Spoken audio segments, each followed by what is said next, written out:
But my dad is obviously a bad father, but he's not the worst. I think God is in the running for that particular accolade. I know what I've done, that's a very controversial thing to say, but let's look at the evidence. God only took an interest in his son after he became famous. I can only assume he just wanted to cash in on that fame. No? Where was he in the early carpentry days? In his troublesome teen years, where Jesus would get his fix off sniffing wood glue? Then the miracles started happening, oh yeah. He can make food appear from nowhere, make wine flow from taps, and suddenly God gets off his cloud and starts to take notice. Although I think actually my dad would start taking notice of me if I could turn the water into wine. But God set the bar too high as well. For Jesus to top his Father, he would have to create a heaven and an earth in 6 days or less.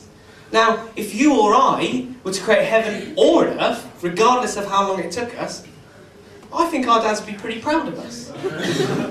Jesus goes up to God and goes, "Dad, Dad!" God's just sat there, he's chilling out, he's got his feet up, he's got paper. Actually, I don't know why he needs a paper, he's omnipresent. Means he's everywhere.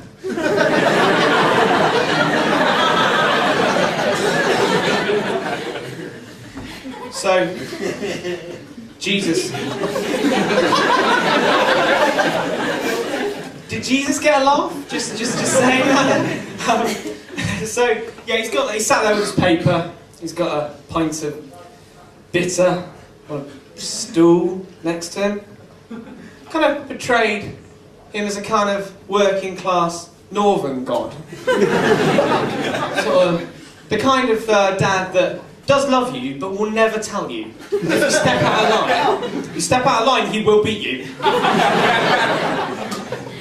So Jesus walks into that house made out of clouds, I don't know.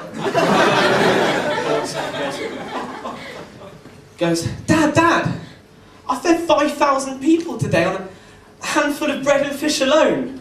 "Is that right, son? Is that right?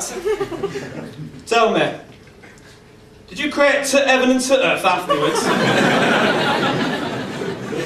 "Well, no, but I fed 5,000 people today." 5,000? It's not quite 6 billion, is it? It's close, but it's not quite 6 billion. But Dad, you don't understand, I've arguably single-handedly pulled off the biggest catering job known to man. "Would you pipe down, son, for my sake? Why don't you go and make yourself a chest of drawers or something? You're good at that." It's like Joseph, isn't it? Just putting ideas in your head. And that Mary, she don't help either. Here's a bit of advice for you, son. Never send a virgin to do an experienced woman's job.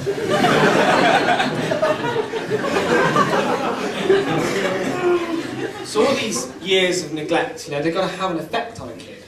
I can't help but think that if God had spent a little bit more time on parenting, a little less time creating the earth, then, we'd all be reading about how Jesus knuckled down on his career. And he could knock out the best table and chairs this side of Bethlehem. And we still worship a cross. We're worshipping the fine way that Jesus managed to nail the two pieces together.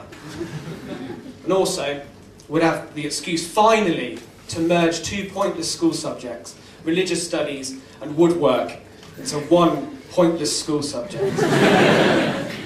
Because, let's be honest, I don't know about you, but all I did in woodwork was sand stuff down. Just constantly sand stuff down. For like 6 weeks. And that involved vigorously rubbing back and forth until I got some sort of result. And as a 14-year-old boy, I didn't lead a lesson in that.